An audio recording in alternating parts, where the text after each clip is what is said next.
Très heureux de vous retrouver aujourd'hui, mesdames et messieurs. Bonjour et bonsoir selon où vous vous trouvez. Aujourd'hui, nous allons nous entretenir avec le docteur Gilbert Mittori. Il est inventeur congolais, président départemental de la médecine naturelle Pointe-Noire-Kouilou. Avec lui, nous allons parler de la colopathie fonctionnelle. Vous savez que la colopathie fonctionnelle est une maladie très peu connue des Congolais et même des citoyens africains. Quels sont les différents symptômes d'inflammation du côlon? Plusieurs affections médicales différentes peuvent provoquer des symptômes d'inflammation du côlon, mais les causes les plus courantes sont la maladie de Crohn et la colite ulcéreuse. Bien que chaque condition comporte des périodes de rémission, le signe distinctif d'une poussée soudaine pour les deux est l'inflammation. Les symptômes de l'inflammation du côlon comprennent des modifications des habitudes intestinales, des crampes abdominales et des spasmes anaux. La colite ulcéreuse affecte généralement le gros intestin, également appelé côlon. La maladie de Crohn peut survenir n'importe où le long du tract intestinal, mais tend à apparaître dans le gros intestin. Chaque condition doit être médicalement contrôlée et traitée. Le symptôme le plus souvent rapporté d'inflammation du côlon est un changement de la routine intestinale normale du patient. Les patients se plaignent de diarrhée grave et de constipation. Parfois, les deux problèmes alternent sur plusieurs jours ou plusieurs semaines. Crampe est généralement présente au cours de ces épisodes. Un autre symptôme de l'inflammation du côlon est une envie soudaine de déféquer. Cette envie se manifeste soudainement et peut être pénible si le patient ne se trouve pas près des toilettes. La peur de souiller son pantalon peut causer de l'anxiété. Le stress peut aggraver les symptômes et on demande souvent aux patients de réduire leur niveau de stress. Lorsque l'inflammation du côlon devient une maladie chronique, la consistance des selles peut être modifiée. Le mucus et le sang dans les selles sont courants. La forme des selles peut également changer car des spasmes se produisent dans le sphincter anal. Ces spasmes du sphincter anal peuvent causer une douleur vive et constante. Les crampes abdominales indiquent souvent que l'inflammation du côlon est revenue. Les crampes peuvent aller et venir, comme dans le cas de la diarrhée, ou devenir constantes lorsqu'elles s'accompagnent de constipation. La douleur peut apparaître n'importe où dans la région de l'estomac, mais est généralement ressentie dans la partie inférieure de l'abdomen. Certains symptômes d'inflammation du côlon se produisent en dehors de l'estomac ou des zones rectales. Ils comprennent les vomissements, les frissons, la déshydratation et la fièvre. Une anémie ferriprive est possible, du fait que le côlon enflammé peut saigner.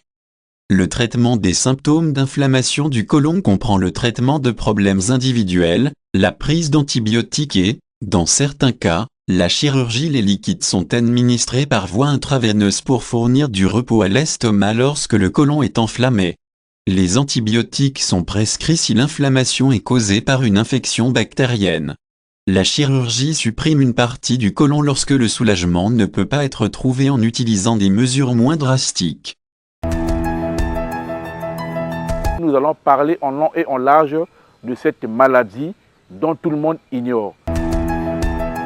La colopathie fonctionnelle, également connue sous le nom de syndrome du côlon irritable, est un trouble fonctionnel du système digestif qui affecte le côlon. Elle se caractérise par des symptômes chroniques tels que des douleurs abdominales, des ballonnements, des troubles du transit intestinal, diarrhée, constipation ou alternance des deux et des changements dans l'apparence des selles. Docteur Gilbert Mittori, bonjour. Bonjour, monsieur le journaliste. Est-ce que le sujet sur la colopathie vous va bien? En tout cas, je crois que ça me va très bien, surtout que je suis un inventeur. J'ai réussi déjà à inventer le produit sur les colopathies et les hémorroïdes, alors là, ça me convient. Voilà, docteur, nous parlons de la colopathie fonctionnelle. Qu'est-ce que la colopathie fonctionnelle? Très peu de gens ont une idée sur la colopathie fonctionnelle parce que de temps en temps, quand nous recevons certains patients, il y a confusion totale. Et même dans le corps médical, il y a des gens qui font la confusion pour certains. Alors, lorsqu'on parle de la colopathie fonctionnelle, le blanc avait bien imaginé sur ça. Vous voyez, dans le mot colopathie, il y a le mot côlon. Le N a été écarté. Pathie veut dire maladie dans un terme scientifique moderne. Donc, c'est ce qui veut dire maladie du côlon. Mais alors, quand on parle des maladies du côlon, c'est là où il y a le gros problème. Les maladies du côlon s'expriment par des bourdonnements de ventre, les nausées, les vomissements, les constipations, les selles dures, les diarrhées, les ballonnements de ventre. Et quand quelqu'un fait des bourdonnements de ventre, on a l'impression qu'il n'est pas colopathe. Non, à quoi cela est dû, docteur? Des douleurs au ventre. À quoi cela est dû? Je veux parler. Bien, vous savez, les raisons sont multiples. C'est vrai qu'on peut parler aussi de l'alimentation, qui est l'une des principales causes, mais aussi les positions assises prolongées sont l'objet du déclenchement de ce problème. Le stress. Les positions assises prolongées également peuvent facilement créer un problème. Pourquoi je le dis? Parce que lorsqu'on est debout, le côlon subit une forme normale. Mais lorsqu'on est assis, vous voyez, c'est comme si vous voulez empiéter sur votre côlon. Vous faites de telle façon que le côlon n'est plus la position initiale. Et du coup, ça crée un problème sur le fonctionnement du côlon. Et c'est là où il y a les gros problèmes. Donc, le stress fait partie. L'abus de certains médicaments, genre antibiotiques, anti-inflammatoires, antigrippaux, les laxatifs, conduisent à cela. Le manque de consommation d'eau, surtout pendant le repas, lorsque vous mangez à table, est l'une des causes parce que vous donnez d'abord un travail très fort au niveau de l'estomac et lorsque l'estomac essaie de réaliser son exploit, il évacue, c'est une matière qui est un peu solide qui descend vers le côlon. Et vous voyez, c'est un peu difficile, alors que ça devait être accompagné effectivement de l'eau. Je vous donne un exemple qui est si simple. Prenez un maçon qui veut bâtir une maison. À étage, prenons le cas, lorsqu'il coule le béton, vous avez le bétonnière, vous prenez de l'eau, le gravier, le sable, le ciment, vous mettez très peu d'eau. Est-ce que vous allez avoir un ciment lisse? Non, je crois. Il faut qu'il y ait beaucoup d'eau pour que le ciment soit lisse et qu'il facilite le travail. Et c'est le cas en ce qui nous concerne. Et encore, il y a un détail que je vais évoquer parce que chez nous, quand le blanc vous parle, alors vous n'avez aucune chose à contredire. Tout ce qu'il a dit, c'est ça. Mais je veux me poser la question, monsieur le journaliste, en évoluant. Quand vous prenez un litre d'eau tel que vous recommandez aux patients ou aux gens de boire un litre d'eau très tôt le matin à jeun, ça réalise quoi? Dans le cas où l'estomac, les 3, les 4 heures, les 5 heures du temps plus tard, il se vide, il n'y a plus rien. Mais quand vous allez prendre l'eau le matin, pendant qu'il n'y a rien dans le ventre, et l'eau là va faire quoi? Mais je crois que c'est en mangeant, vous associez de l'eau, la malaxation est très facile, telle que je venais de vous expliquer pour le cas du bétonnière. Voilà encore une réalité. Nous allons contrairement, effectivement, au principe qui pouvait amener quelqu'un à vivre normalement. Maintenant que nous sommes fixés sur les signes, docteur, quelles sont les conséquences de la colopathie fonctionnelle chez l'homme et chez la femme? Bon, vous savez que nous sommes des êtres humains. Quand vous êtes un colopathe, je vais d'abord généraliser et puis je vais essayer de faire la répartition. Quand une personne souffre d'une colopathie, si la maladie est en train de prendre de l'ampleur, c'est une accumulation de bactéries dans le côlon qui a la possibilité d'infecter d'autres organes. Alors, qu'est-ce que ce sujet-là? Lui, il affecte n'importe quel type d'organe. Ça peut facilement vous déclencher une insuffisance rénale. Hein? Aujourd'hui, on n'arrive pas à régler beaucoup de cas d'insuffisance rénale à cause de ce problème. Et on voit seulement la conséquence, mais on ne recherche pas la cause de la maladie. C'est parti d'où? Aujourd'hui, vous avez, ça peut vous entraîner également à un problème d'AVC. Je m'explique parce que la colopathie peut vous entraîner également à une septicémie. Lorsqu'il infecte les organes, il peut facilement envahir le corps des microbes et puis terminer, vous êtes parti. Hein? Mais si vous évoluez, quand le sujet ne révèle aucun anticorps spécifique, vous allez le déclarer séropositif à un certain moment. Il y a des choses, nous sommes limités. On ne veut pas faire des grandes recherches pour essayer de pallier à certaines difficultés. La colopathie, pour moi, c'est une maladie très dangereuse. Très dangereuse. Qui est, en fait, la personne qui traîne une colopathie traîne également la mort avec lui et sans le savoir. La colopathie, par exemple, peut facilement attaquer la partie veineuse et vous verrez que le sang va sembler être coagulé. Il peut infecter le sang. Le sang est coagulé, il n'y a plus une bonne fluidiférence du sang et ça peut entraîner un sujet à un AVC. Les conséquences chez la femme, ça peut entraîner à une béance vaginale, ça peut facilement entraîner la femme à la stérilité, à l'aménorrhée et l'arrêt brutal des règles, ça peut l'entraîner au myome, fibrome, dystrophie, ainsi de suite. Voyez-vous donc les conséquences de cette pathologie-là au niveau des femmes.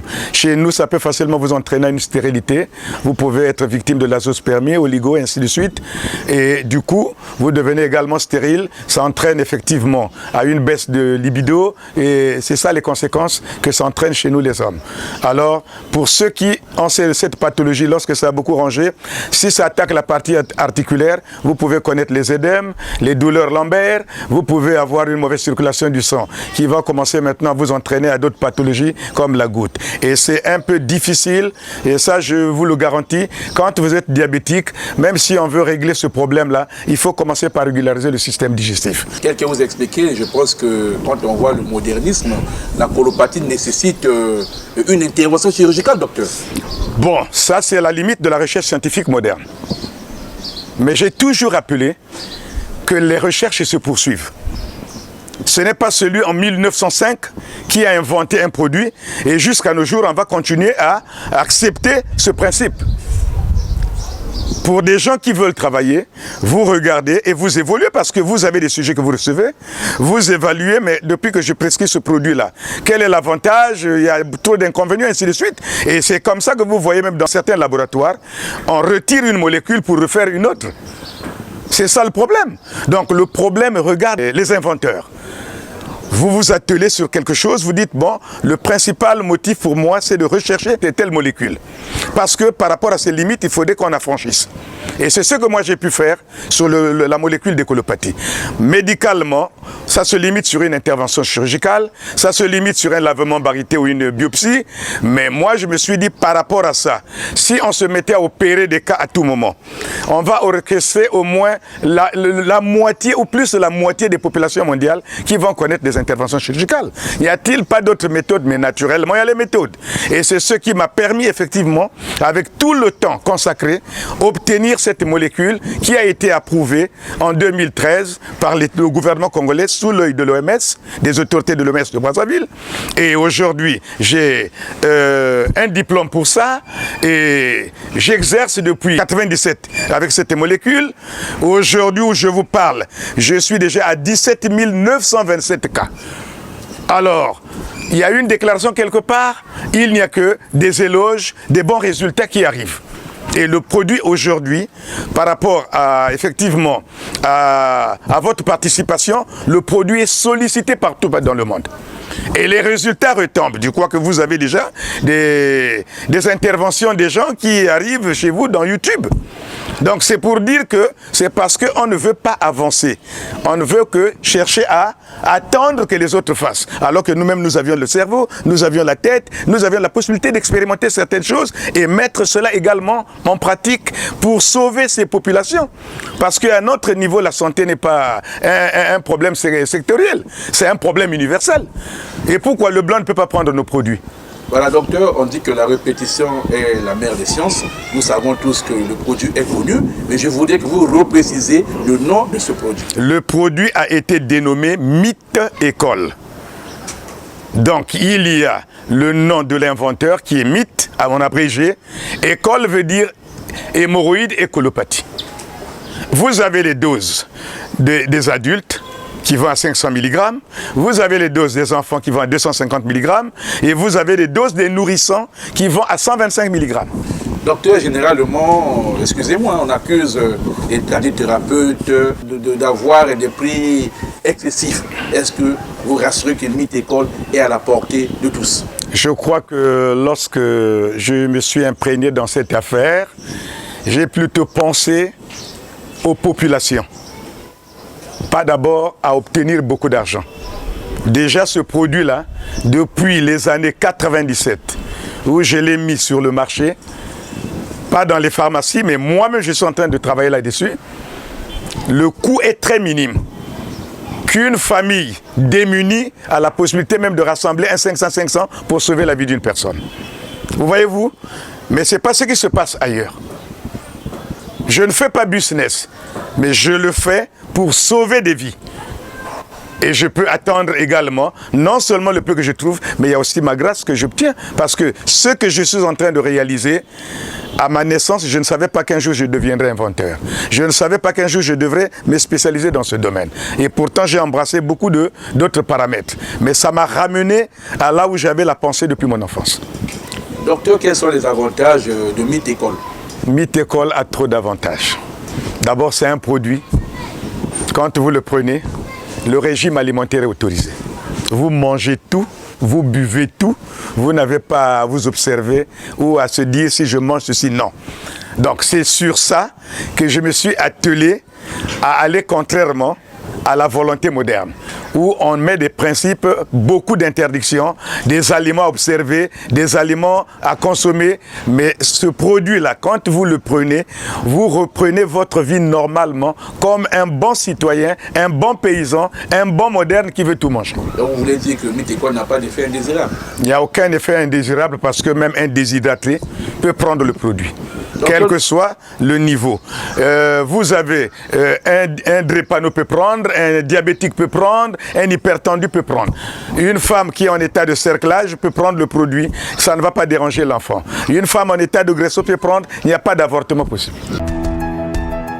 Docteur, si cela ne vous gêne pas, je voudrais que vous situiez votre cabinet et vous donnez vos coordonnées téléphoniques afin que le public national et international qui vous suit soit fixé sur vos adresses téléphoniques et l'adresse de votre cabinet. Notre cabinet, c'est le Misandrie, cabinet spécialisé des soins naturels. Nous sommes là depuis le 20 juin 1997. C'est moi-même le promoteur du cabinet. J'ai un personnel qui travaille avec moi. Et le cabinet est situé à l'arrêt d'Alco, quartier Mawata. Quand vous arrivez à l'arrêt d'Alco, puisque d'Alco n'existe plus, mais au moins il y a ces coordonnées qui sont là, et facilement, dès que vous arrivez à ce lieu-là, vous cherchez à connaître le domicile du président du quartier. Après le domicile du président du quartier, c'est le cabinet. Nous répondons sur 2 numéros. Le tout premier, c'est le 242 05 523 19 73. 05 523 19 73. Le deuxième, c'est le 242 05 535 50 84. 242 05 535 50 84. Voilà, docteur, nous sommes arrivés pratiquement à la fin de notre entretien. L'honneur vous revient de conclure cet entretien. En conclusion, je voudrais vous rappeler que tout ce qui parle de la médecine naturelle dans le mauvais sens se trompe parce qu'ils sont limités eux-mêmes d'ailleurs. Je me permets de vous le dire. Ils sont limités parce que avant le XVIe siècle, quand il y a eu la révolution industrielle, ces précédents parents-là se soignaient comment? Ils n'avaient pas besoin des machines, tout ce qu'il fallait, tout et tout. Mais c'est parce que nous sommes ignorants, on a négligé nos valeurs culturelles. Aujourd'hui, cela nous rattrape. Et puisque vous êtes limité, vous allez commencer à dire ça, je ne connais pas, parce que vous êtes déjà borné quelque part. Mais aujourd'hui, pourquoi le blanc lui-même, il a un accent particulier sur ce que nous sommes? Et pourquoi il vient piocher? Et pourquoi il ne vous donne pas la partie industrielle? Il peut vous donner des petites unités de production, mais la grande partie industrielle, il récupère parce qu'il sait que c'est sa force. Et pourquoi aujourd'hui, Hippocrate, qui fut un guérisseur, nous a laissé un serment en disant « respectez les plantes et leurs vertus ». Et pourquoi aujourd'hui, un élément qui est dans la santé ne puisse pas croire aux vertus des plantes et à ce fonctionnement-là?